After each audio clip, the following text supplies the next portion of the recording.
You're listening to a podcast by the Center for Action and Contemplation. To learn more, visit cac.org. Hi, everybody. I'm Jackie Lewis, and this is Love, Period, a podcast about how we're going to love ourselves, love our posse, and love the world fiercely on the way to making our lives and the world better. Today, my guest is Aunjanue Ellis. I don't know if there's a movie you've seen that you love that she isn't in. Her credits are prolific. More important than that, she is an activist who helped to get that Mississippi flag down. Y'all, you're going to be so surprised at her personality and her commitment to justice as she mentors us about how to love the world better. Aunjanue Ellis. Hi. Hello. Hi. Thank you for coming to talk to me. Now I have the giggles, the whole thing. It's Sorry. Good. It's good. We need to laugh. It's good to hear your voice, love. Are you in Mississippi? Where are you in the world? Are you at home? Yeah. Good for you. I am. Mm-hmm. Good for you. I know you've been traveling a lot. I have been. I've been away for a long while.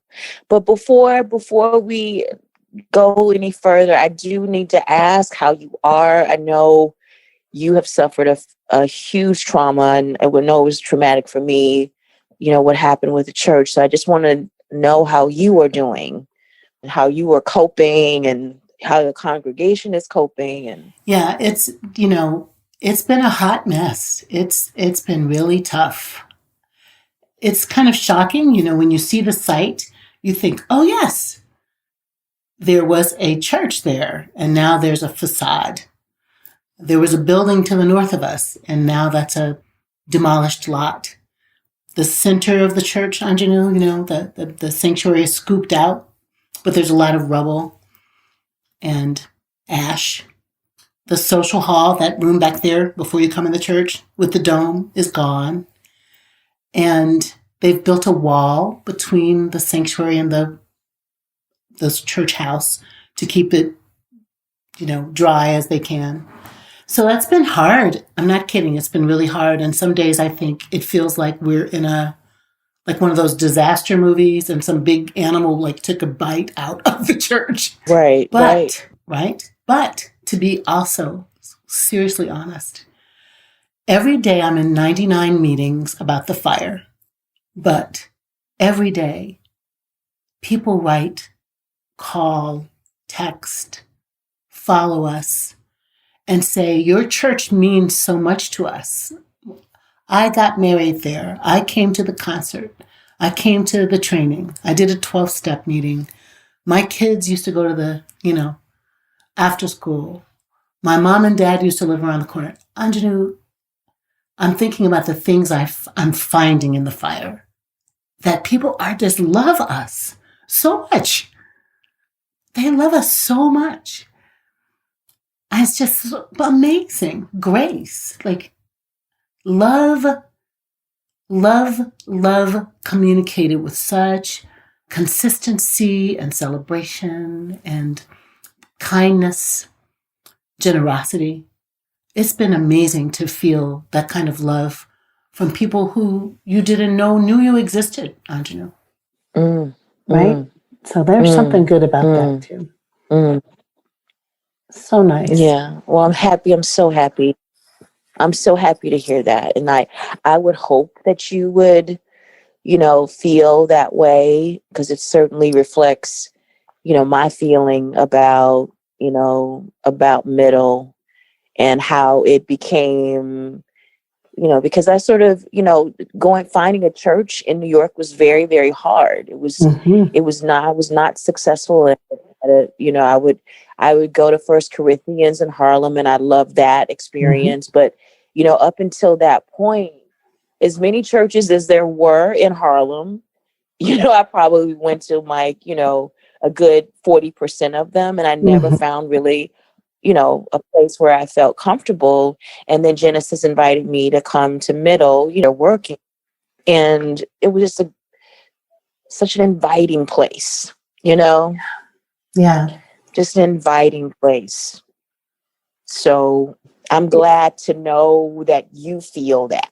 I really do, sweetie. And I feel like just what you said, that people find us and then they keep us. Like they find us and they keep us. Your work takes you away, and we're still your people, and people have a woman from New Zealand named Janice, came to church when she was here working in New York, and then she moved back to New Zealand, and she's, connecting to us and sending a donation our way, and just Beijing, China covered the fire. What? Why?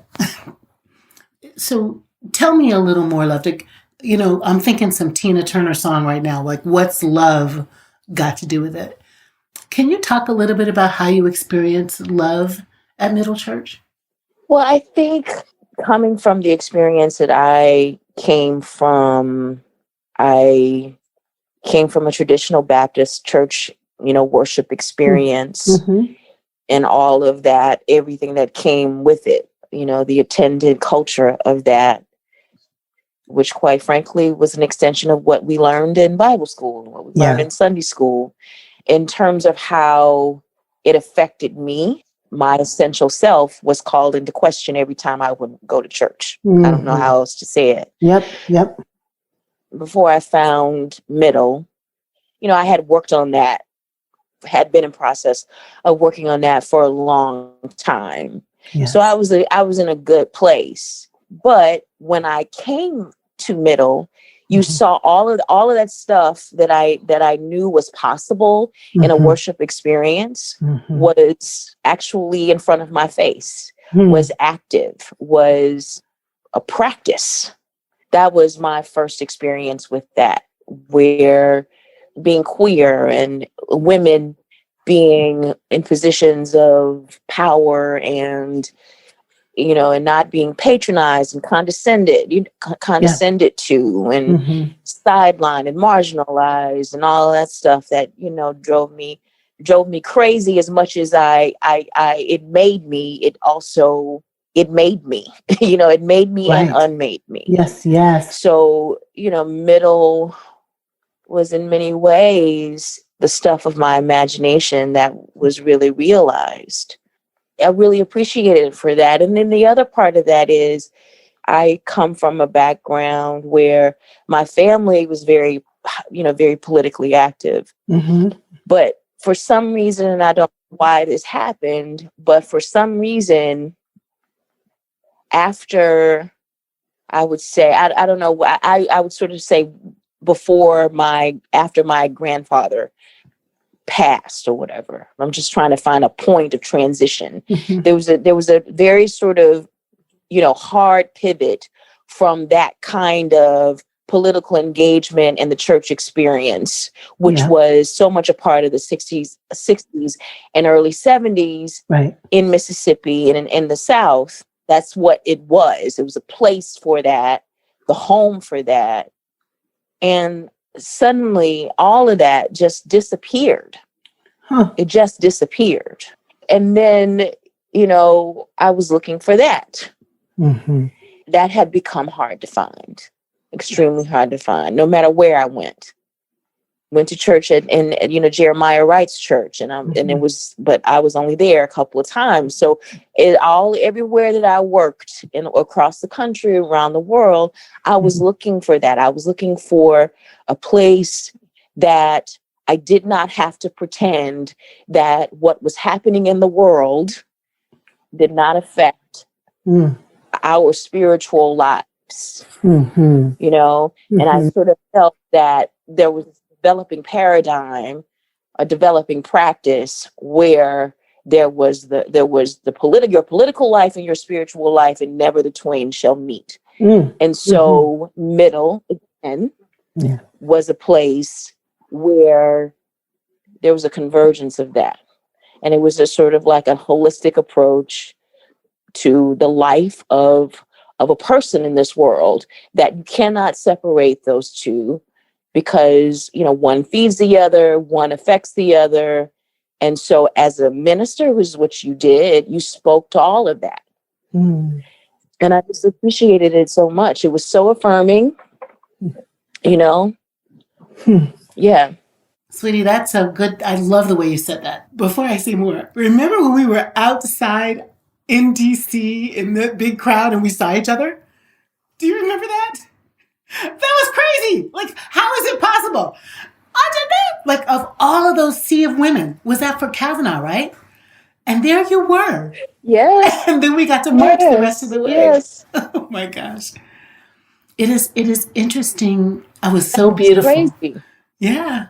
And then we did the thing down in the village together.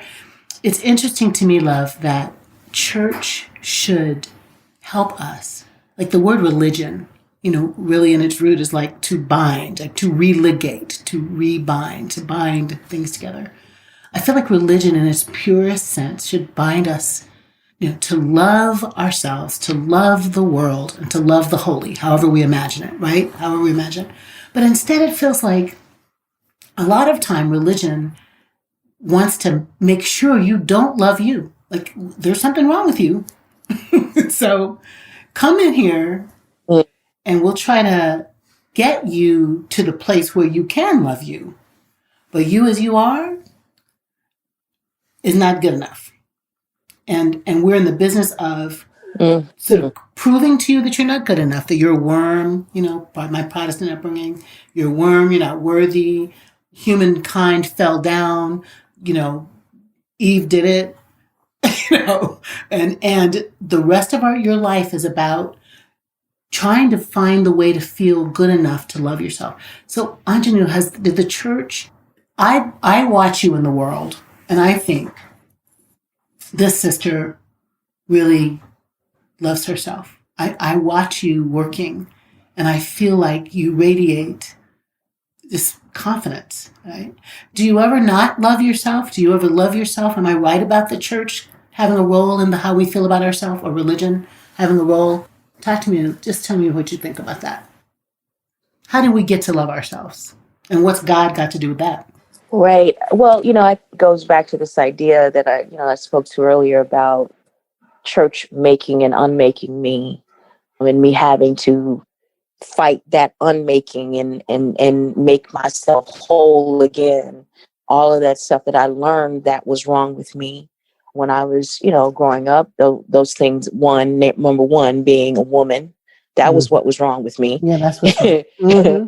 And then being a queer woman, and having there was no support in that. You know what I mean? Like there's there's no support in that nowhere. And that, you from Mississippi as well. Yeah, so there's no sort of template for being a queer woman in the South who also engages in, the church in a full, whole way, and not feel like there's something perverted about you.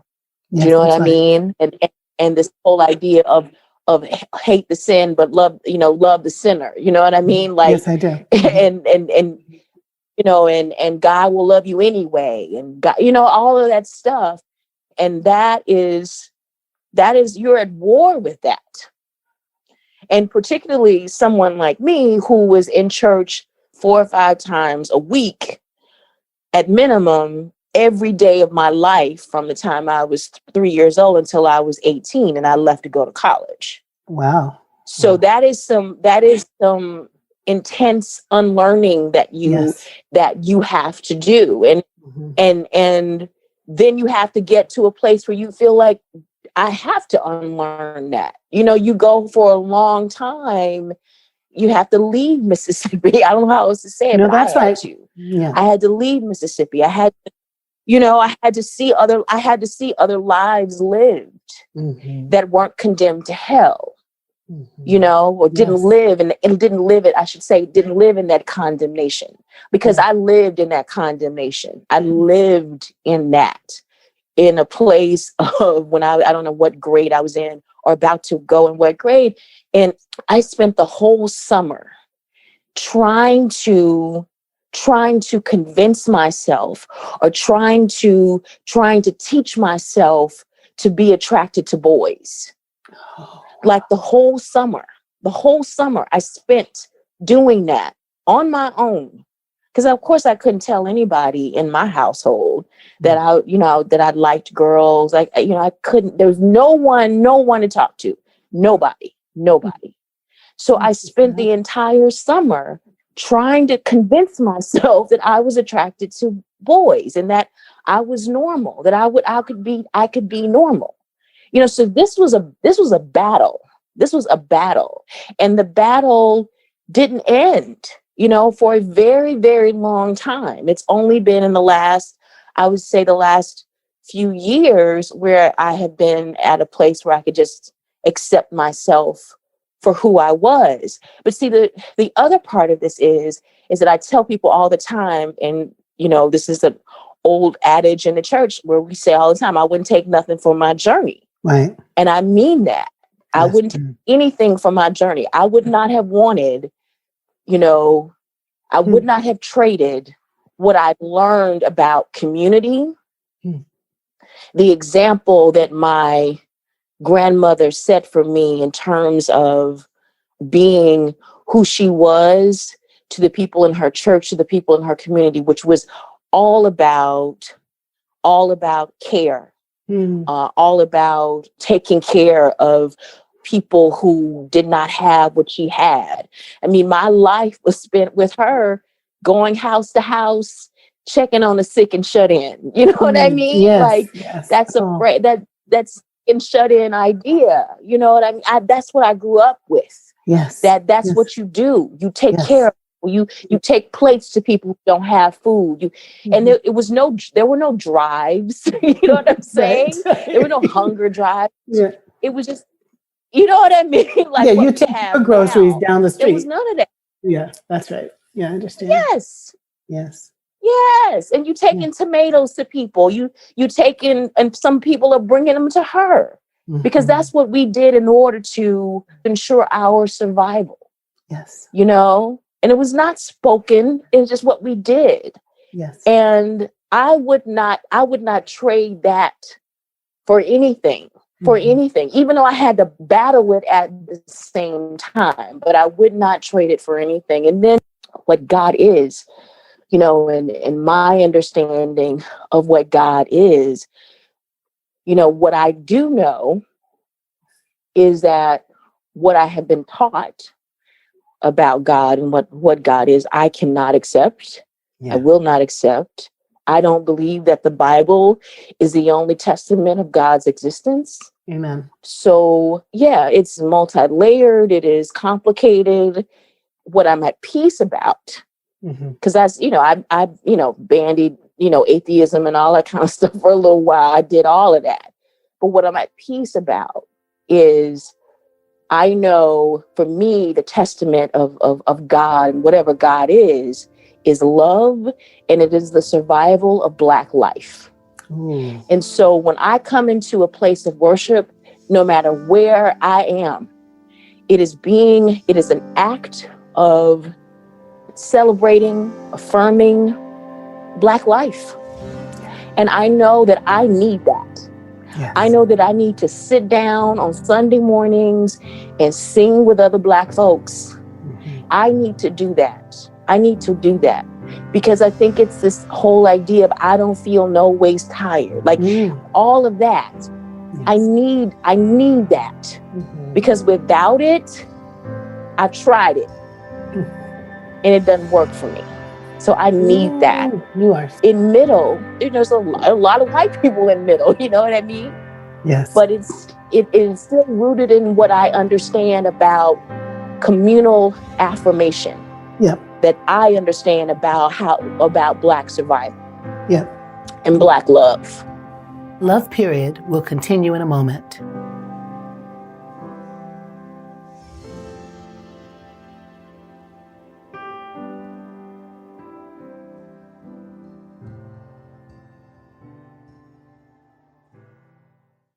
Do you feel called to walk a more contemplative path? The Center for Action and Contemplation is an educational nonprofit supporting the journey of inner transformation. Grounded in Christian contemplative wisdom and following the thread of perennial wisdom, our mission is to provide resources to awaken love and nurture the inner self.